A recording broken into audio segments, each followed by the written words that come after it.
Over the course of a year travelling in Africa, we camped in some remarkably beautiful places, and I have many fond memories of the different campsites that we stayed in. I've always loved camping. My favourite actually was not so much sleeping in the tent. What I really loved was having a big fire and sleeping out on my mat beside the fire, looking up at the stars, and it was fantastic. Probably for most of 6 months I slept every night out, unless it was a wet night and I slept in my tent. But we stayed in some very memorable places as well. I remember 2 campsites in particular when we were driving down across Italy. The first was we were approaching Sicily. We were down in the southern part of Italy. It was late in the afternoon, and one of our unwritten rules that we'd agreed on was that we would never drive after dark, partly because just the danger of the roads and partly because we wanted to find a good safe place to camp while it was still daylight. So anyway, on this particular afternoon we were trying to get as close as we could to the ferry before nightfall, and so we were driving late. It was becoming dark. It was a very hilly area, and we were leaving a town and trying to find a flat place where we could camp for free, and struggling. We kept following roads up dead ends, and finally we found a road that seemed to be heading out of town up a winding path up a hill. We kept going and we got to the top of a road. It was very dark up there, there were no lights. We passed through what seemed to be some kind of gate, and then we came into a clearing at the top, and it was fairly flat, and we parked and we got out. It was totally dark up there, but we could see down in the valley a few twinkling lights, and we thought this was a distant village. So we decided this was a good place to spend the night. We camped out, we didn't put tents up, we just slept out beside the Land Rovers on this flat piece of ground. And when we woke up in the morning, the first person to wake up quickly woke the others, and we discovered that we were actually sleeping inside a cemetery, and all these twinkling lights were candles that people had put up beside the different graves and shrines. So that was one of our memorable nights. Funnily enough, 2 or 3 nights later, we had driven through Sicily, and once again we drove late because we wanted to get to the ferry. We knew that the ferry was leaving very early in the morning from Palmyra to Tunis, and so we set up camp. We found a place outside of the town.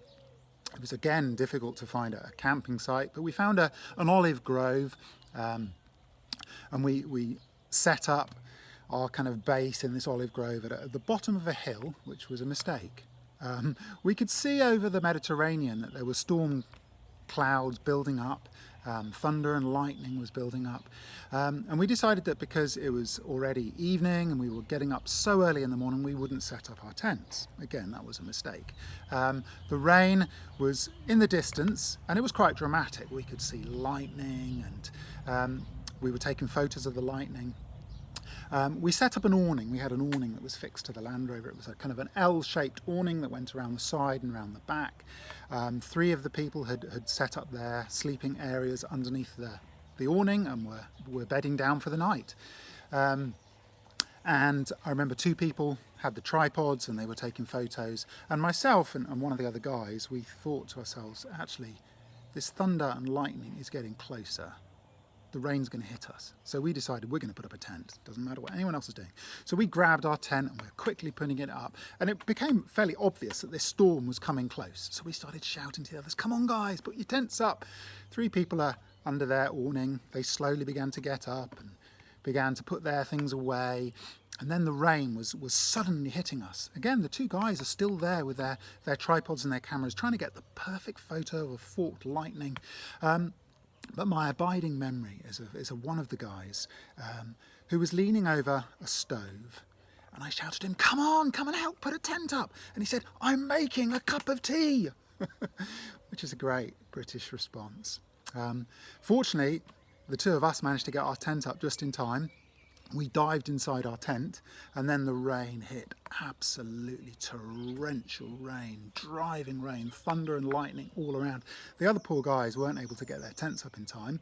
They managed to get their sleeping bags and the cameras and all of the stoves and stuff into the back of the Land Rover, and they spent a miserable, cold, wet night in the back of the Land Rover, sitting up while the 2 of us were in our tent, which was a memorable night, to say the least. We crossed over into Tunisia the next day. And then the next really memorable campsite that I can remember was in the mountains outside of Algiers, in Algeria. We were driving down into Algiers in the day because we needed to use the embassies. We were trying to get visas for our onward travel across the Sahara. And we struggled to find a campsite, but we eventually found a beautiful site. It was about an hour's drive outside of the city, up again a winding road up into the Atlas Mountains, and we found basically a gate that opened up into an old quarry. We managed to get through the gate, and we found this quiet, secluded area away from the road with spectacular views over a whole range of mountains. Just beautiful sight, and we stayed there for several nights. Had a beautiful mountain campsite an hour outside the city. We were preparing to set out across the Sahara, and it was there that one of my abiding memories of our whole trip happened. Now, I've always been the personality, I suppose, that I'm quick to volunteer for things. I guess one of my mottos has been deep end ministry. The idea that if you throw people in the deep end, they learn to sink or swim, and it's a great way to grow. It's not always the best way, I realise now, but it's the way I guess I've grown. I've tended to volunteer for things.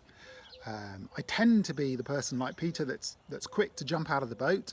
I think if you're one of the first out of the boat, you experience it first. You grow through it. I realise that probably some of this is my own scepticism. I don't tend to trust what other people say always. It's kind of like I need to prove it for myself, so I'd rather do it myself first and discover if it works or not than wait for someone else to do it. So if I go for a walk up the mountain, I tend to want to find a new route. I don't want to take the same route as everybody else. Now sometimes this kind of deep end ministry can get you into trouble, and I discovered that for myself in the mountains of Algiers.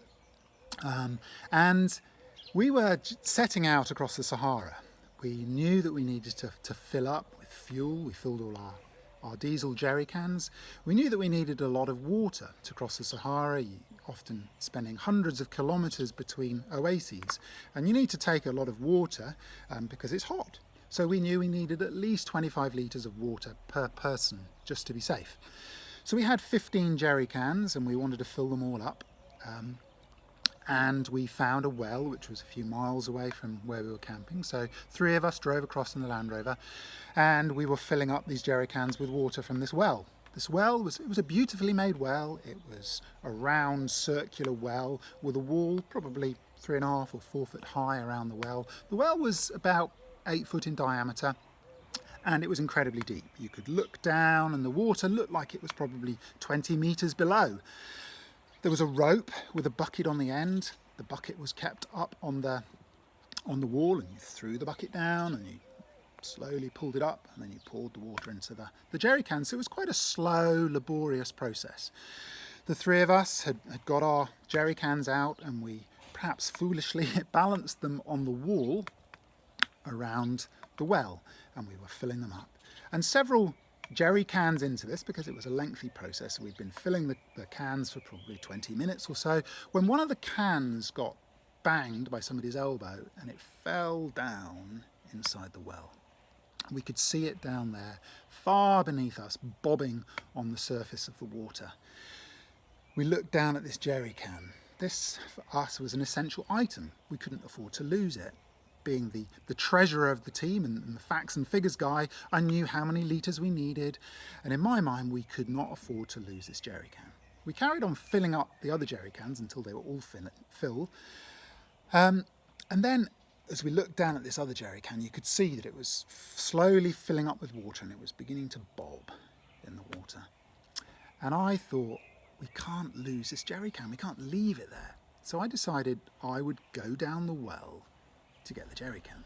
And this is not one of my better ideas, it has to be said. So I said to the other 2 guys, look, I'll go down. And they agreed. I was the smallest out of the 3 of us. They were 2 strong guys.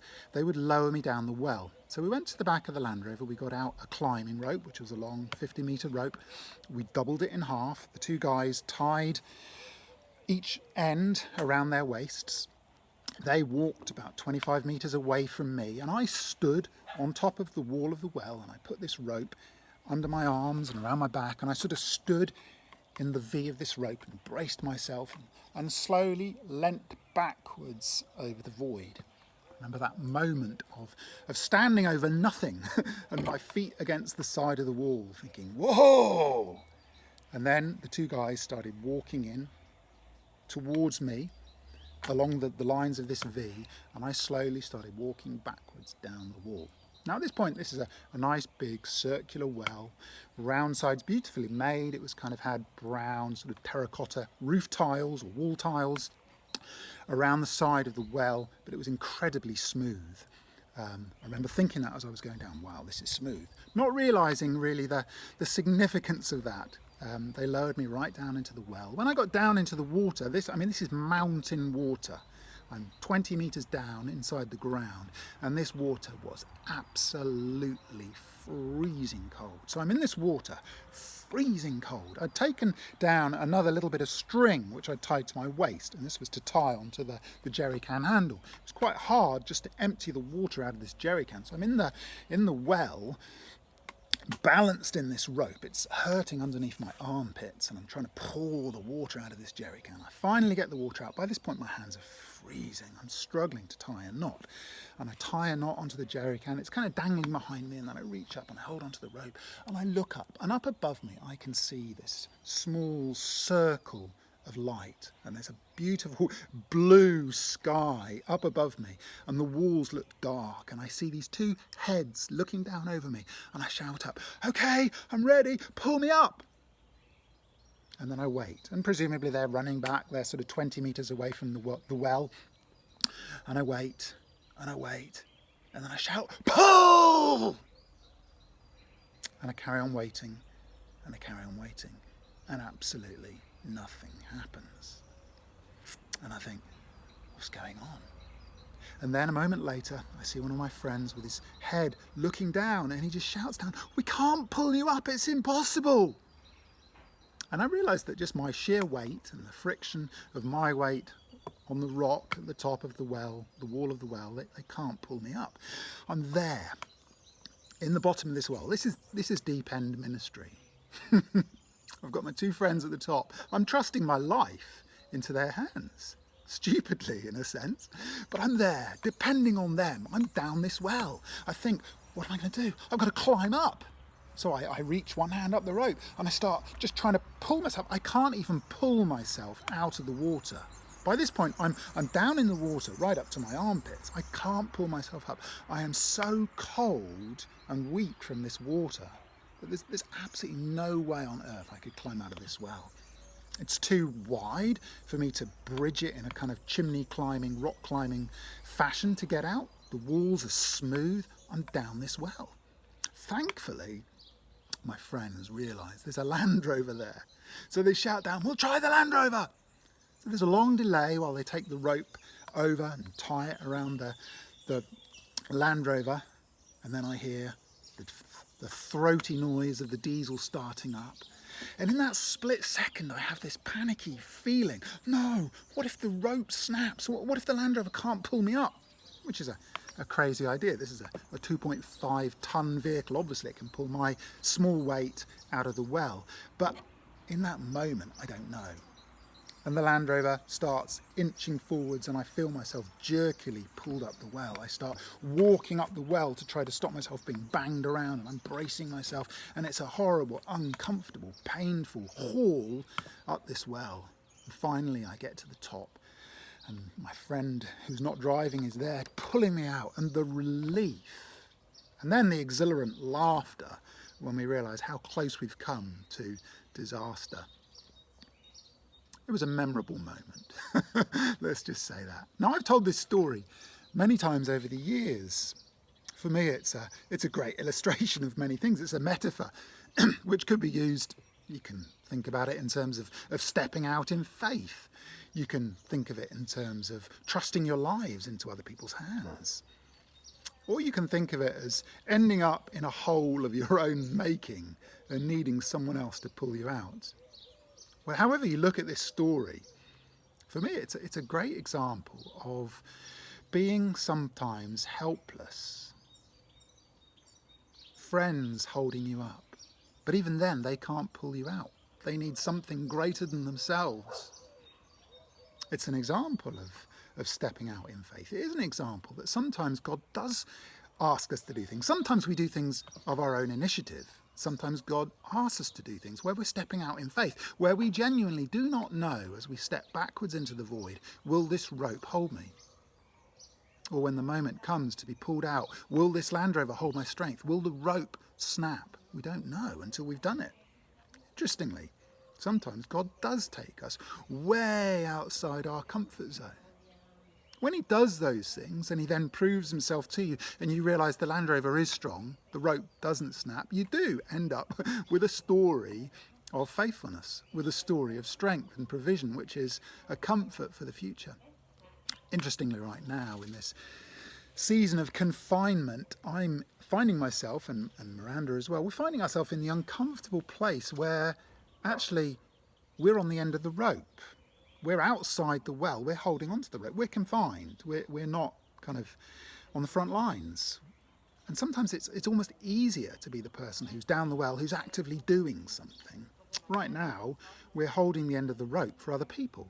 We're praying from home for other people. There's nothing actually else we can do.